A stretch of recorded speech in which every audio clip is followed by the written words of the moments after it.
A desindustrialização do Brasil, um desastre para a engenharia e para a economia.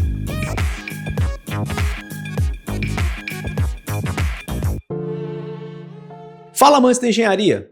Você já parou para pensar como a desindustrialização do Brasil está moldando não apenas o presente, mas também o futuro do país? Aquele processo que, nas últimas décadas, reduziu a participação da indústria no PIB, enfraqueceu a capacidade tecnológica e deixou o país mais dependente de commodities e importações. Parece um tema distante, não é? Mas por trás dos gráficos e estatísticas, há uma história de escolhas políticas, mudanças globais e impactos profundos na engenharia nacional e na economia. Mas antes, o que é desindustrialização? Basicamente, é a redução relativa ou absoluta do setor industrial na economia de um país. Isso significa que a indústria perde espaço para setor de serviços ou para exportação de recursos primários, como minérios e produtos agrícolas. No caso do Brasil, não se trata apenas de números, mas de um fenômeno que corroeu a capacidade produtiva,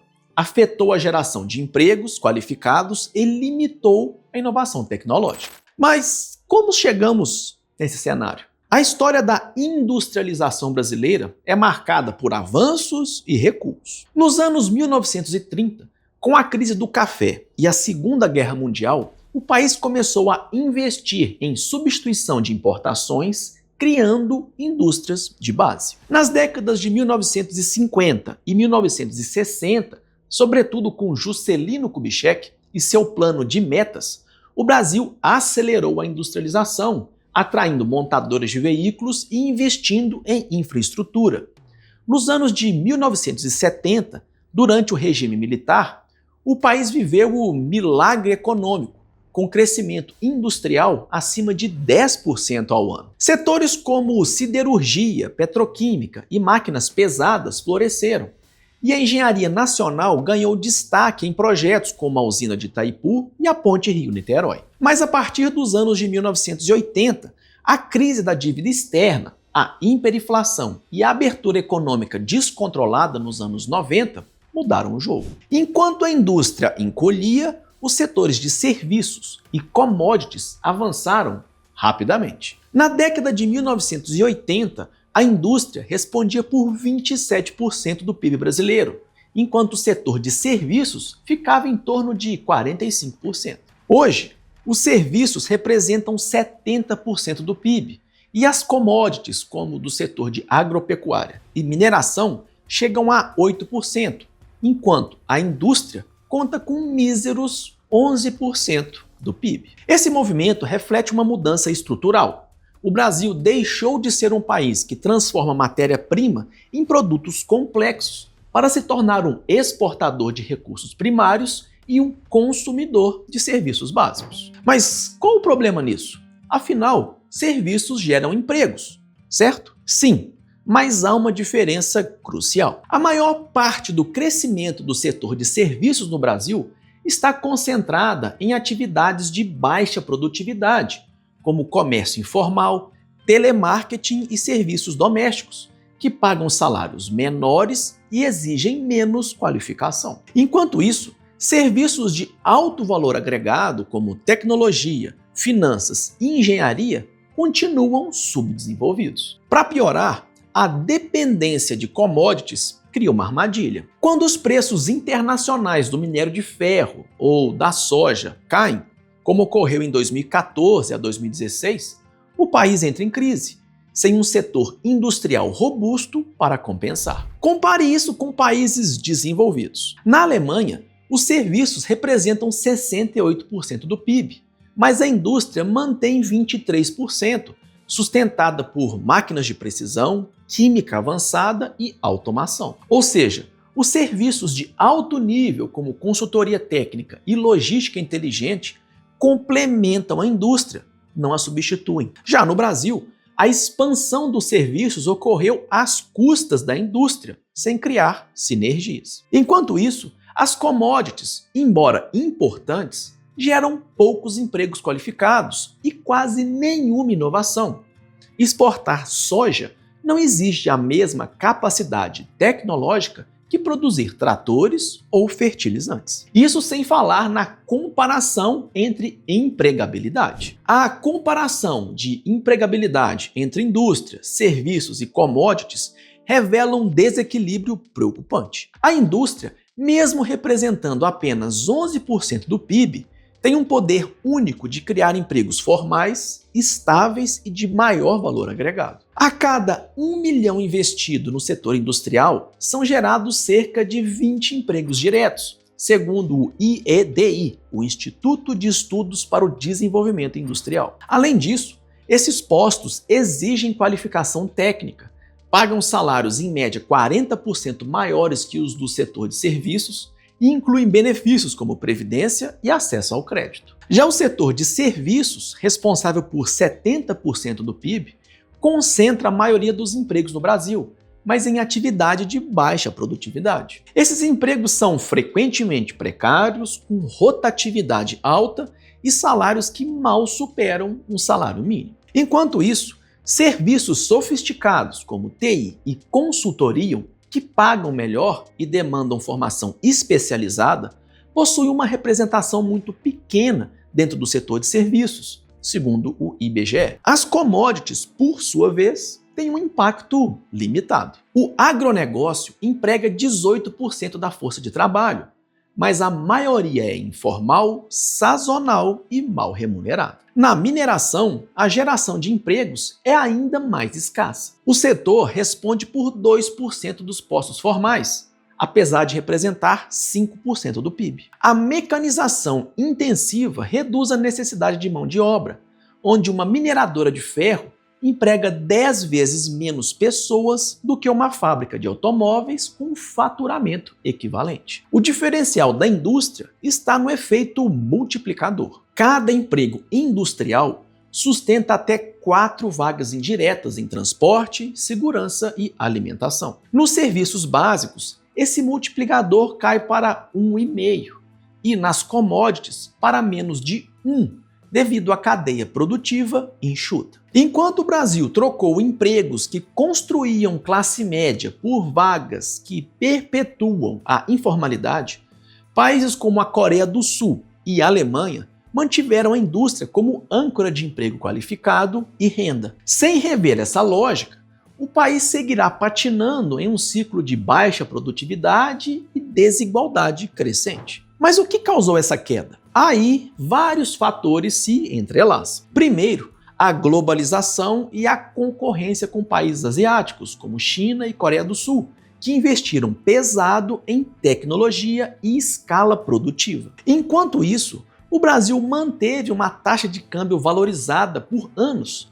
dificultando as exportações de manufaturados. Segundo, a chamada doença holandesa. A exploração das commodities agrícolas e minerais a partir dos anos 2000 inundou o país de dólares, mas concentrou o investimento no setor primário, em detrimento da indústria. Terceiro, a falta de políticas industriais de longo prazo. Enquanto países como Alemanha e Japão protegiam seus setores estratégicos, o Brasil oscilou entre protecionismo ineficiente e abertura abrupta, sem planejar transições. E o que isso tem a ver com engenharia? Aqui está um dos pontos mais críticos. A indústria é o coração da inovação em engenharia. Fábricas demandam projetos de automação, desenvolvimento de máquinas, soluções logísticas e integração de tecnologias. Sem indústria forte, a engenharia perde espaço para a manutenção de infraestrutura ultrapassada ou para serviços de baixo valor agregado. Nos anos de 1980, o Brasil formava engenheiros capazes de projetar desde plataformas de petróleo até sistemas de telecomunicações. Hoje, muitos profissionais migram para áreas financeiras ou de TI, enquanto setores como metalurgia e mecânica sofrem com falta de investimento. Um exemplo claro é o setor naval. Na década de 1970, o Brasil era referência na construção de navios, com estaleiros como o Mauá e o EISA. Com a desindustrialização, o setor entrou em colapso e hoje a maioria das obras dos navios para exploração do pré-sal são feitos fora do país. Eu mesmo já trabalhei em 7 projetos de construção dessas embarcações, só que na China e na Indonésia. Mas e a economia? A desindustrialização fragiliza a estrutura produtiva. Países que dependem de commodities estão sujeitos a ciclos de alta e queda de preços no mercado internacional. Em 2020, por exemplo,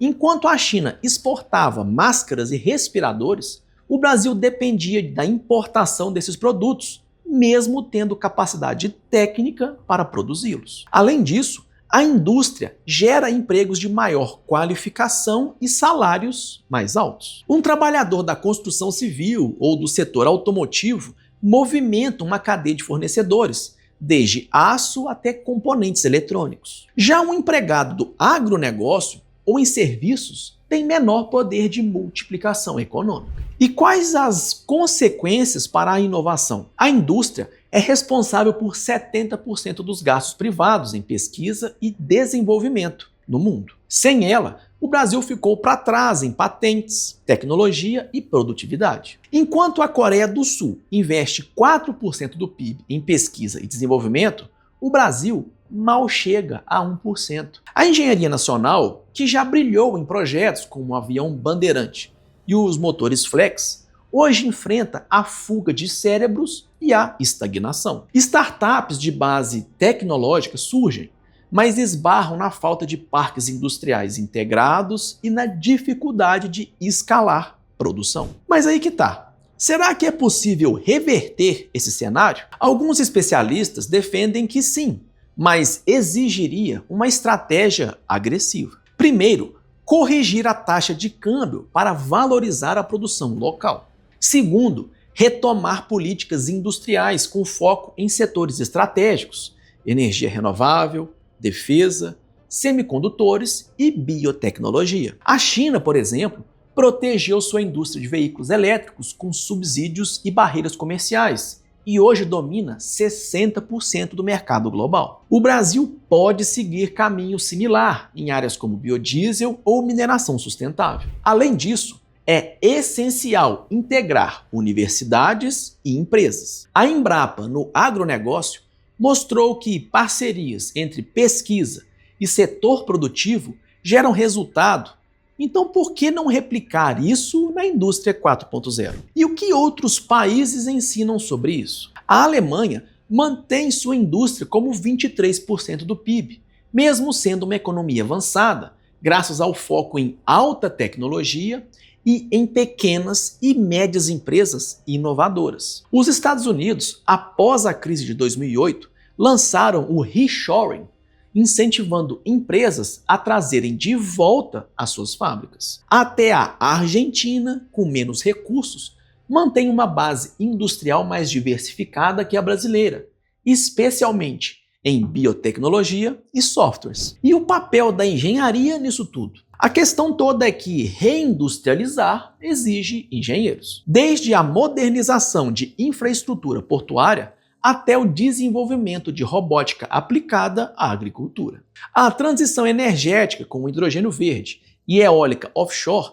também demanda profissionais qualificados. No entanto, sem demanda industrial, as universidades formam engenheiros subutilizados. Um relatório do CREA de 2022 apontou que 40% dos engenheiros brasileiros atuam fora da sua área de formação, muitas vezes em cargos administrativos. A desindustrialização não é um destino inevitável, mas um resultado de escolhas. Reverter esse quadro exigirá coragem para enfrentar interesses estabelecidos, como o foco no agronegócio exportador, e priorizar a complexidade econômica. A engenharia brasileira já provou seu potencial em megaprojetos. Agora precisa de um projeto nacional que a coloque novamente no centro da inovação. Caso contrário, o Brasil seguirá como um país rico em recursos, mas pobre em capacidade de transformá-los em riqueza duradoura. E a pergunta que fica é: vamos continuar assistindo ao apagão industrial ou vamos reacender as máquinas que um dia nos colocaram no mapa da tecnologia global? Se você chegou até aqui e gostou do vídeo, Aproveita para se inscrever se não for inscrito, deixe seu like e ative o sininho das notificações. E se achar nosso conteúdo interessante, considere se tornar membro para nos ajudar a continuar produzindo conteúdo aqui na plataforma e ser lembrado em nossos vídeos. E se você está em busca de crescimento pessoal e profissional, acesse o QR Code aqui do lado ou o link na descrição do vídeo para ter acesso a várias oportunidades de se desenvolver em várias habilidades que vão fazer um diferencial em sua carreira. E aí, sabia os impactos da desindustrialização do Brasil? Tem alguma solução para voltarmos a ser um país industrializado? Deixa aqui nos comentários que eu quero saber. Aqui do lado tem duas opções de vídeos interessantes que você precisa assistir para expandir seu conhecimento e explorar sua curiosidade. E se você quiser contribuir com a gente, deixe seu like, se inscreva no canal, ative o sininho e considere se tornar membro do canal. É isso aí, amantes da engenharia. Um grande abraço e te vejo no próximo vídeo.